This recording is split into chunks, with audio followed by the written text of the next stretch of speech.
Hi, I hope you're having a great day. In this episode, we will take a look at James Cameron's Avatar 2, The Way of the Water.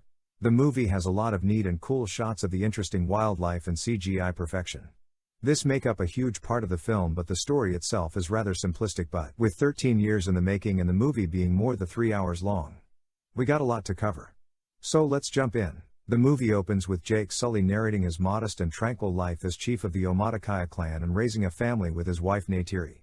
His family includes his sons Ney'tiri and Loke, his daughter Tuk, his adopted daughter Kiri, born from Grace Augustine's unconscious Na'vi avatar, and a human boy named Spider, the offspring of Miles Quaritch, who was born on Pandora but was unable to be brought to Earth in Crysta. While Ney'tiri distrusts Spider because of his human heritage, Jake can embrace Spider as his adoptive son.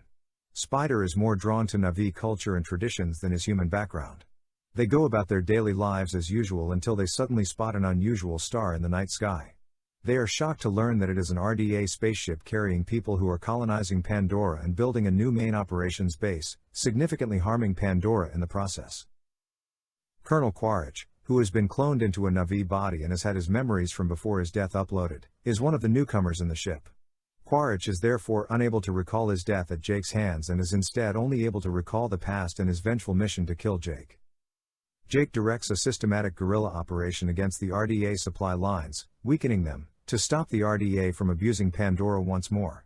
Loke, who disobeys Ney'tiri and is anxious to demonstrate his prowess as a Na'vi warrior, tries to aid Jake in fight during one of the operations, but is injured and Jake has to save him and teaches him not to put his own safety in peril by acting recklessly. That evening, as Jake was attending to his wounds, Ney'tiri gently reminded him not to be too harsh on Loke. Jake responded by expressing his concern as a parent for the security of his kids. Quaritch, who is upset over the retaliatory attack on the RDA supply lines, launches a quest to find Jake and kill him. Jake's kids journey deeper into the rainforest on a joyful expedition with Spider. They are unaware that Quaritch and his team are nearby, exploring the location where Quaritch finds his human remains. The kids seize Quaritch's team and alerts Jake about the threat. But it all backfires and they end up getting captured instead after a skirmish breaks out. Most of them are released when Jake and Ney'tiri arrive in time, but Spider is captured by Quaritch, who recognizes him as his son. Within the ship, the RDA tries to force Spider to provide information about Jake, but she resists. Quaritch shifts tactics and addresses Spider as his son while also providing more information about the Na'vi in exchange for Spider's freedom on his side. Spider educates Quaritch about Na'vi culture despite his reluctance and ignorance of his true purpose. Quaritch also had success training an Ikran flying monster to use as his vehicle. Jake persuades a reluctant Ney'tiri and his family to disassociate themselves from the Omaticaya clan and relocate to the eastern seaboard of Ney'tiri, a coral reef island whose clan and way of life are tailored to Pandora's aquatic habitat, in order to protect their safety from the threat that Spider's knowledge of their whereabouts poses, as well as to prevent another catastrophe. Jake abdicates as chieftain to his successor and departs from Ney'tiri with his family. When they arrive, they are welcomed by the clan chief Tanoari and his wife Ronal, who at first have their doubts about them. Jake, though, explains their predicament, and it is decided to let them stay and provide shelter. Jake and his family are mocked by certain tribesmen because of their genetic human heritage, but as they learn the traditions of the reef people, they gain the respect of the tribe. While Loke makes friends with Tsiraya, the daughter of clan leader Tanoari, and his wife Ronal, Kiri is enamored with the underwater life of Ney'tiri and forms a spiritual relationship with the sea and its species.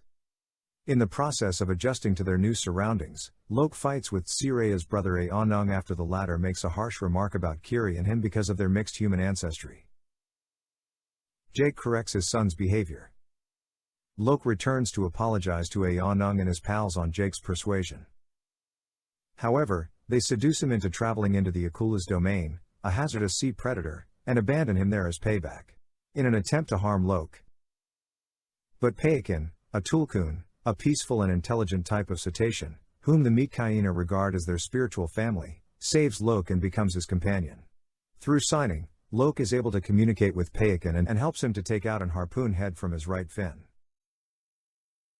Following his return to Ney'tiri, Chief Tanoari requests that Aonung apologize to Loke for misleading him. However, Loke accepts responsibility for his actions, earning Aonung's friendship. Additionally, he is informed that Payakan is an outcast within his race. While visiting a branch of the Tree of Souls to meet her mother, Kiri links with it but experiences a terrible seizure. Ronal heals her, But when Jake asks Norm Spellman and Max Patel for assistance, Quaritch is able to find them in the Reef People's home archipelago. He hijacks a whaling ship that is hunting tulkuns in order to collect their brain enzymes for use in developing anti-aging treatments, bringing Spider along with him. Quaritch tells the whaling crew to only kill the tulkuns in order to bring Jake out before he begins mercilessly interrogating the local tribes about Jake's whereabouts.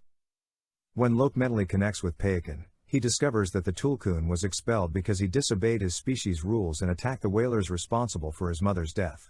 When the Ney'tiri hear about the tulkun killings, Locke and his siblings Tsireya and Aonung leave to warn Payakan. But it backfires again and the kids get captured by Quartz yet another time and Payakan ends up being pursued by the whalers. Jake, Ney'tiri, and the Ney'tiri headed out to confront the humans since their children were in danger. Jake is forced to submit by Quaritch, but when he realizes that his soul brother is in danger, Payakan fights the whalers, starting a conflict that leaves the majority of the crew dead and seriously damages the ship, leading it to sink. Locke and Spider are saved by Ney'tiri, who is then fatally shot, and dies shortly after in the arms of his mother. Jake is up against Quaritch, who is holding Kiri prisoner. Quaritch initially rejects his kid when Ney'tiri does the same to Spider, but changes his mind after Ney'tiri cuts Spider on the chest. As the ship sinks, Jake, Quaritch, Ney'tiri, and Took get trapped inside. Jake and Quartz then fights in a 1v1 duel. After a fierce battle, Jake then managed to choke Quartz to unconsciousness and leave him to die at the bottom of the sea. Locke and Payakan then manage to rescue Jake from drowning inside the ship after he chokes Quaritch. And Kiri conjures water monsters to assist her in rescuing Ney'tiri and Took. Spider locates Quaritch and saves him, but after seeing how cruel Quaritch was to the Na'vi and how he prioritized killing Jake's family over being his father and being a good man, he decides to leave Quaritch and return to Jake's family. And an injured Quartz flies off alone on his flying monster thingy. Later that evening, a funeral for Ney'tiri was held by the Ney'tiri clan at the Cove of the Ancestors. He was laid to rest in the cove. His mother Ney'tiri sang her songcord as a lament. His spirit was visited within Iowa by his parents at the spirit tree of the Ney'tiri's spirit is unaware of his death and wonders why Jake is weeping. Wishing for Ney'tiri's spirit to remain at peace forever, Jake only replies that he is simply happy to see him. Jake and his family decide to permanently reside with the Ney'tiri clan. And the film ends with a close-up on Jake with some cliché lines like, "This is our home, this is where we make our stand," to get you hyped up for the following sequel. Thank you for watching. These videos take a lot of time to create, so if you liked what you saw, please consider subscribing and leave a like, or this cute hamster will haunt you in your dreams, and we don't want that to happen, right? Take care, see you in the next video. And oh, by the way, the movie gets 6.5 out of 10 from me.